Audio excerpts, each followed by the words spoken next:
Si l'homme était d'argile, personne ne le pétrirait. Mon enfant, tu as de l'intelligence et tu aimes tes frères, mais ne crois pas qu'ils vont te prendre comme tu viens à eux. Tu as laissé ce que tu avais entrepris, ce que tes nombreux diplômes t'auraient apporté. Ahanda songea à son modeste baccalauréat et eut un sourire. Son oncle continuait. Dans ce village, tu aurais été un blanc. Tu es revenu chez les tiens pour leur montrer le chemin que tes livres t'avaient enseigné. Tu as laissé le bureau et les écoles que tu voulais faire pour tes frères. Ne crois pas qu'ils réalisent ce que tu as fait pour eux. La plupart ricanent même en disant que c'est parce que tu as été incapable de poursuivre tes études que tu es rentré au village. Ahanda sourit de nouveau. Ceci n'était pas loin de la vérité. Mais ce n'était pas par incapacité qu'il avait abandonné ses études.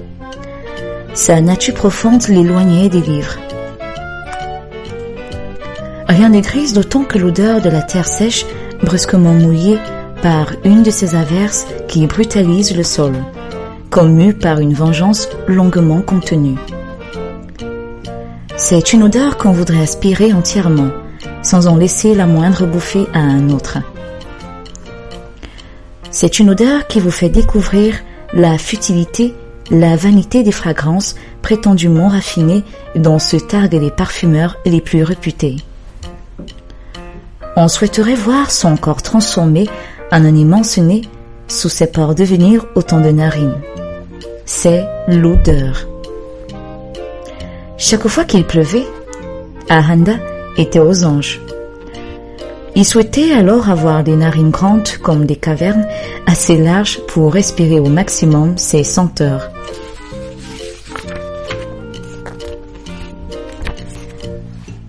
Il dilatait et aspirait. Il aimait la terre. En classe, malgré tous ses efforts, il ne pouvait pas suivre avec toute la concentration voulue. Il tendait ses nerfs, ses yeux, mais il souffrait d'une imperfection du corps humain. Aucun homme n'a les oreilles orientables, et tous les bruits y entrent, puisqu'il n'y a point de soupape d'admission ni un quelconque système de contrôle. Les oreilles n'ont pas de paupières. Elles ne discutent donc jamais. Elles entendent tout, surtout quand nos mains sont trop occupées pour les boucher. Ahanda, en classe, entendait les bruits de son village, situé pourtant à 150 km de là. Il entendait les querelles des ivrognes, le pipiment des oiseaux, le rire inextinguible des jeunes filles. Il entendait l'appel de sa terre. Alors, il s'envolait par la fenêtre, s'échappait en suivant le vol d'un nuage dans le bleu du ciel et s'en allait pour un moment vivre avec les siens. Les logarithmes et les asymptotes obliques glissaient alors sur son cerveau, rendu imperméable à de telles barbaries. Il était, à ces moments, vacciné contre les règles de la grammaire et les sciences physiques. Quand il revenait de ses voyages, il atterrissait toujours loin derrière le point où le cours du moment était rendu. Et il devait déployer des prodiges d'intelligence pour rattraper le professeur et ses explications. Quand il n'y réussissait point, il avait un moyen sûr pour parer à la situation. Il repartait. Il revenait vers son village, vers sa brousse natale, et la parcourait fiévreusement de son imagination.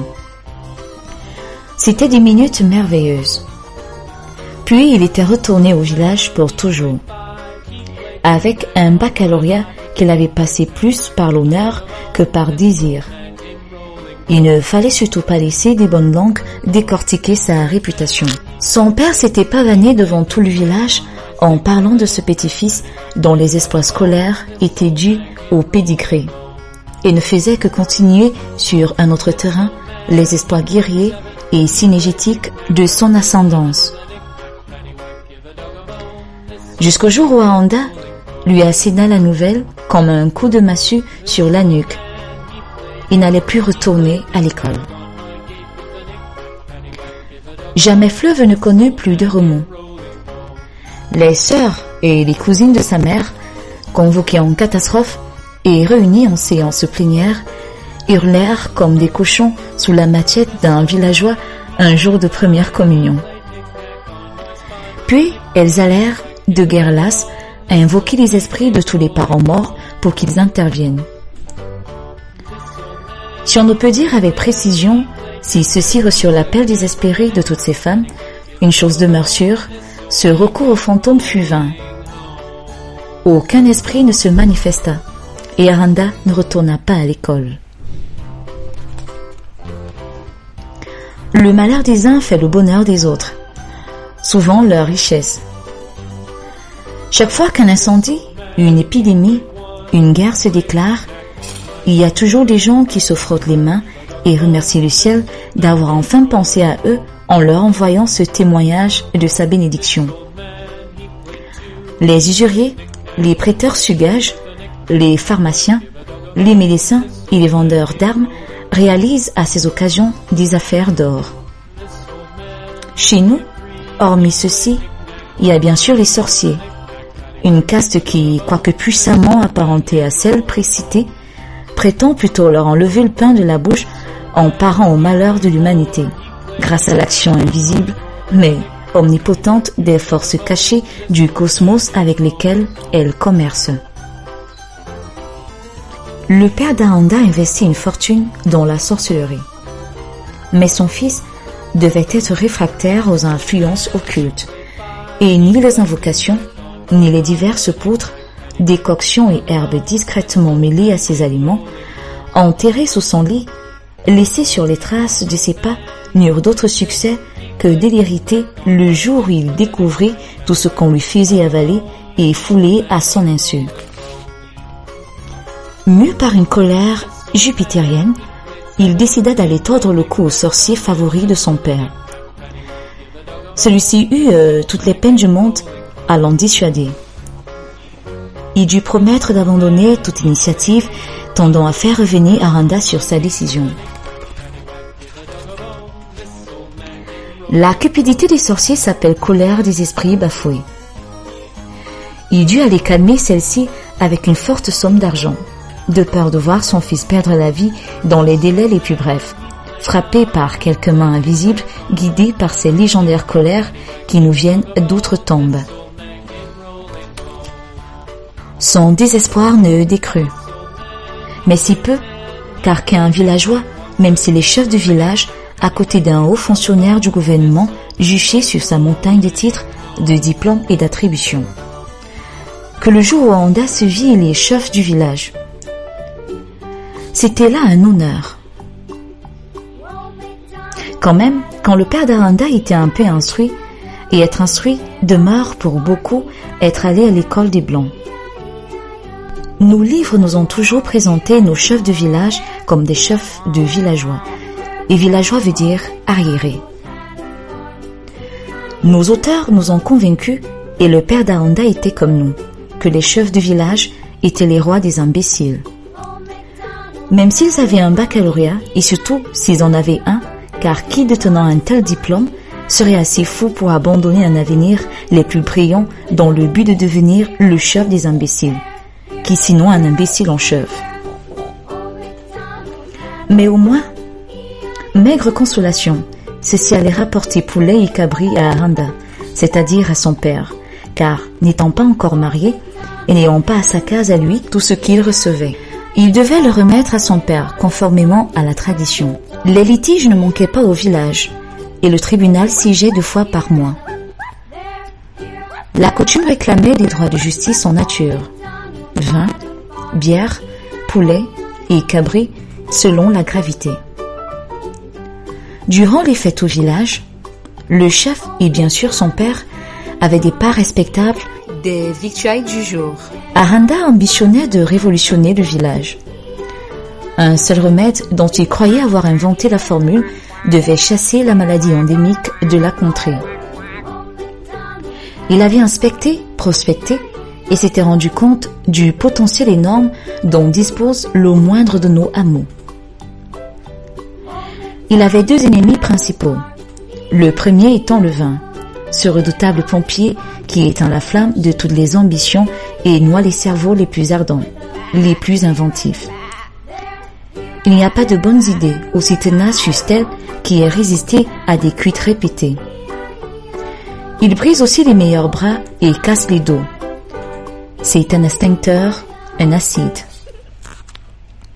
Son second ennemi était, il ne s'en apercevait pas précisément, mais le sentait confusément, l'hybridisme morbide qui polluait la mentalité de ses contemporains. Il avait connu les Blancs et n'en avait adopté que des mauvais côtés. De leurs ancêtres, ils n'avaient hérité que les défauts. Ceci les rendait souvent réfractaires à certaines idées, à certaines ambitions. Ils se laissaient vivre, souhaitant améliorer leur situation, compatissant sur leur propre sort. Quand l'existence devenait trop tracassière, ils se réfugiaient dans la boisson. Rien de concerté, de bien réfléchi, de concret.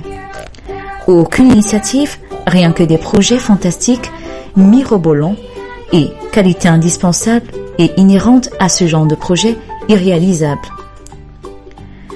Il avait quitté les bancs pour la terre, par amour pour les siens qu'il prétendait guider à la lueur de ce qu'il savait sur eux et sur leurs possibilités. Chacun d'entre eux avait une foi absolue au hasard de son existence, et vécut-il des pires situations, croyait toujours à une évitable amélioration. Cet optimisme maladif, cette confiance absolue en l'avenir et au hasard, ennérilait en eux tout esprit d'initiative. La réunion avait été houleuse. C'était la première fois que le jeune chef conférait avec les siens depuis qu'il avait été élu. Elle ne fut pas aussi facile que sa fameuse élection, pourtant riche en péripéties, car cela avait été un espoir que d'imposer aux vieux, aux notables, à qui le pouvoir devait fatalement revenir à la succession dans des leurs, un gamin, un œuf, selon leur expression.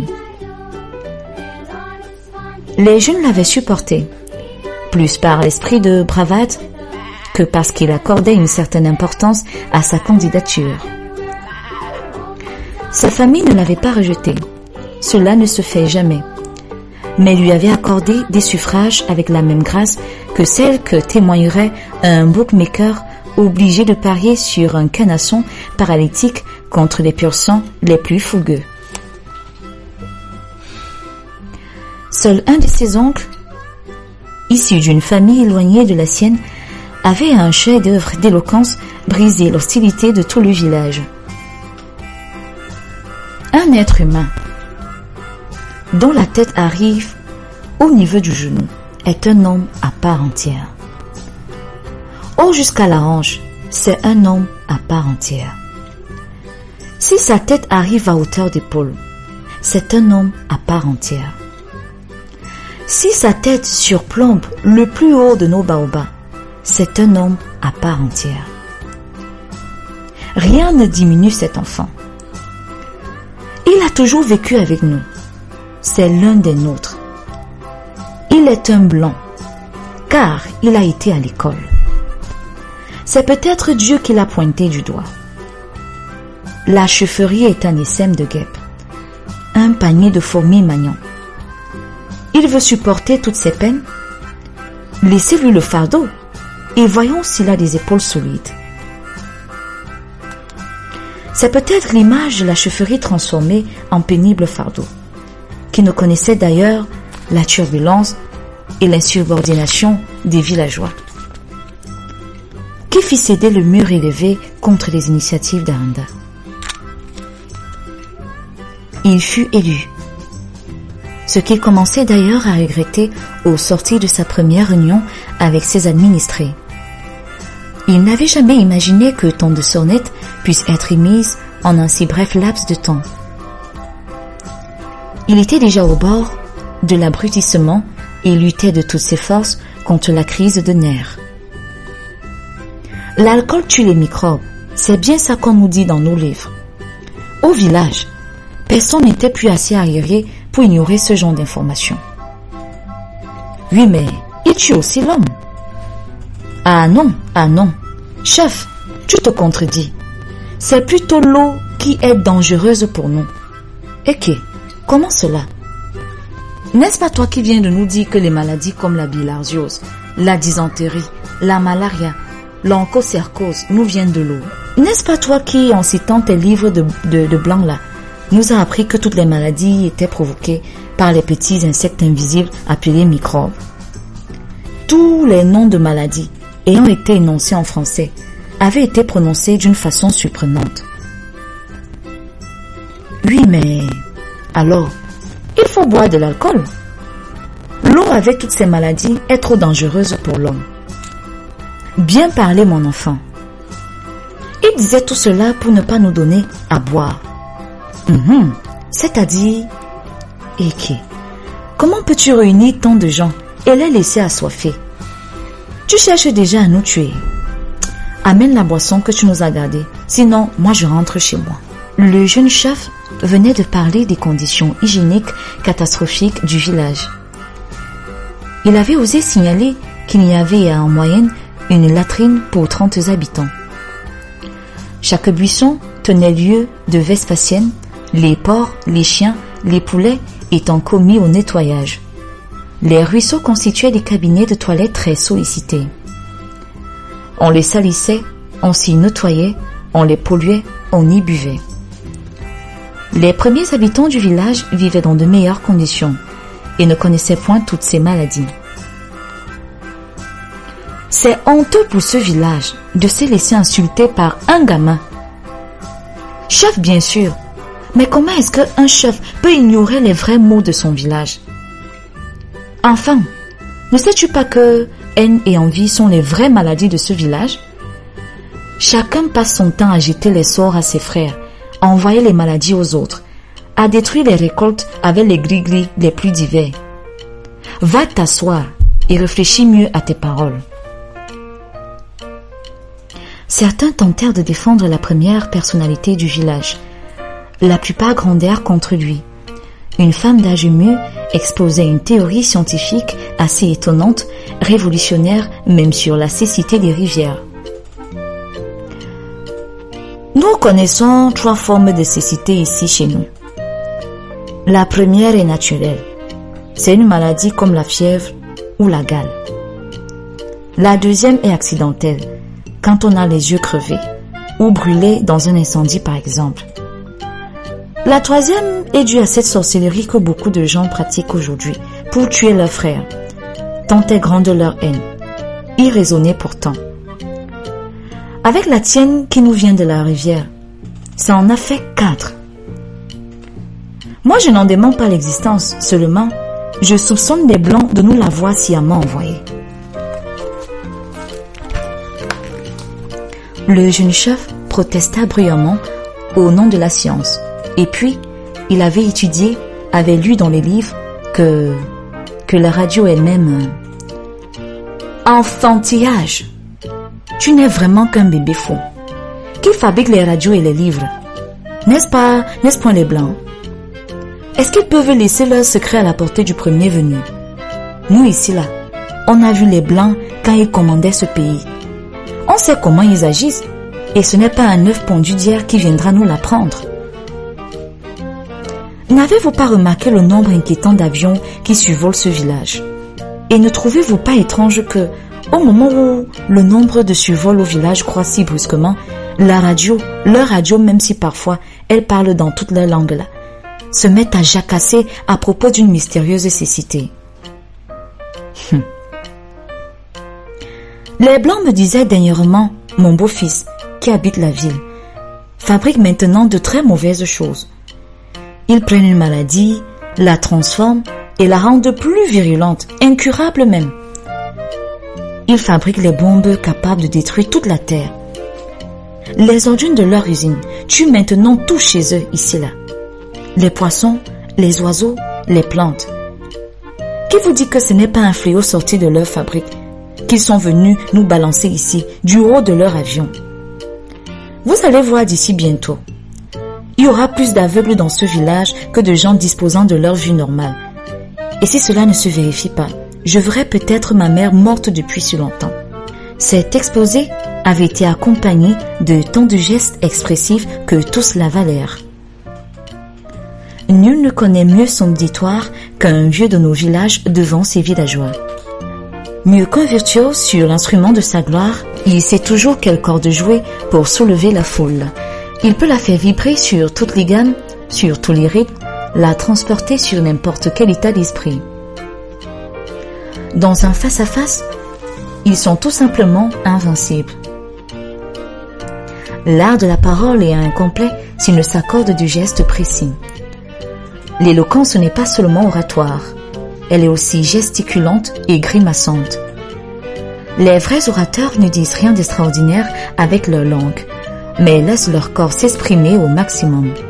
Parfois, les mots deviennent secondaires, le contenu cédant la place à l'art de la présenter. Aranda avait été battu dès son premier combat contre le village. Assis maintenant avec son oncle sous la véranda de la case de celui-ci, il réfléchissait et remâchait sa défaite. Il n'avait jamais imaginé qu'une vieille analphabète pût dominer ainsi sur les problèmes de la science. Il en connaissait plus qu'elle, c'était évident, mais n'avait point la parole aussi aisée ni la grimace aussi expressive. C'était là la clé. Il fallut qu'il ait cette clé afin d'ouvrir la porte qui lui donnerait l'accès de leur univers. Tant qu'il ne serait pas de cet univers, il ne serait qu'un sous-produit raté de l'école des Blancs qui inspirerait surtout méfiance et mépris teinté de sympathie. La condescendance au lieu de la confiance, l'impasse. « M'écoutes-tu, gamin ?»« Oui, père. » Son oncle continuait sa tirade. « Tu as quitté l'école pour eux. Et ils se moquent de toi. Moi, je sais que tu l'as fait pour le bien de ces gens. Maintenant, tu es prisonnier. Si tu retournes en ville chercher du travail ou continuer ton école, ils se gausseront de toi. Disons que tu as fui tes responsabilités de chef et que tu t'es enfin aperçu de la folie de tes projets. Trop présomptueux pour eux. Si tu restes, ils vont continuer à te compliquer la vie comme ils l'ont fait tout à l'heure au cours de la réunion et n'auront de cesse avant de t'avoir complètement découragé et abruti, te faisant renoncer à tes projets. Dans ce cas encore, ils se moqueront toujours de toi. Il te faut donc réussir et toi seul peux trouver le chemin. Je sais que tu en es capable. C'est pourquoi j'ai plaidé ton élection à la chefferie devant le village, malgré ce qu'ont dit les miens. Mais ils sont aussi aveugles que le reste du village. Réfléchis et tu trouveras comme l'a fait le chef Nama, il y a si longtemps. Aranda sourit. Il connaissait l'anecdote. Nama avait connu les mêmes problèmes que lui. Il voulait nettoyer le village. Mais en ces temps-là, comme aujourd'hui, les villageois excellaient par leur mauvaise volonté. Leur principale qualité, et ils la possédaient déjà depuis le sein de leur mère, était la force d'inertie dont ils se montraient capables. Tous s'érigeaient en monument de l'insouciance, une insouciance qui se mesurait à la hauteur des herbes qui, peu à peu, envahissaient le village. Les cours et les abords des maisons étaient encombrés par l'indésirable végétation. Personne ne désherbait, et même l'intention ne leur en venait pas. Le chef criait, hurlait, réunissait, assemblait, exhortait, personne ne se souciait de sa clé. Le village ressemblait à un ramassis de cases égarées à travers la brousse par quelques mains géantes et distraites. La lisière de la brousse s'était avancée jusqu'aux vérandas. Le chef avait épuisé l'arsenal d'arguments et le procédé dont il disposait et s'était contenté car le naïf croyait à la contagion de l'exemple de nettoyer les abords immédiats de sa maison. Personne ne l'avait imité. Beaucoup s'étaient gaussés de lui, en l'invitant à venir désherber chez eux. Puis un jour, où il avait réuni le village pour préparer une grande chasse au filet, il avait glissé une phrase, une seule, qui avait agi comme un doigt qui presse une gâchette. Il avait exhorté ses administrés à faire de cette battue une réussite, une chasse des maîtres de la bourse. Pour prouver aux voisins qu'ils restaient les grands chasseurs d'autrefois, les plus grands de la région, que le village restait un village d'hommes à testicules, quoi qu'en ait pensé cet impertinent étranger qui, passant par là, avait demandé si l'agglomération était abandonnée. Une petite remarque glissée comme ça dans un discours, un mot anodin dans d'autres mots. Chacun s'employa à montrer à cet étranger insolent que le village était bien peuplé. Si la chasse fut bonne, le gibier fut mangé dans un village curieusement propre. La brosse avait reculé vers les frontières plus décentes. L'herbe, devenue soudaine insupportable, avait succombé à la vindicte du village offensé. Pourtant, personne ne se souvint avoir vu passer un inconnu les jours précédents. En quittant son oncle, Aranda s'en alla d'un pas guilleré. Somme toute, la situation n'était pas si tragique.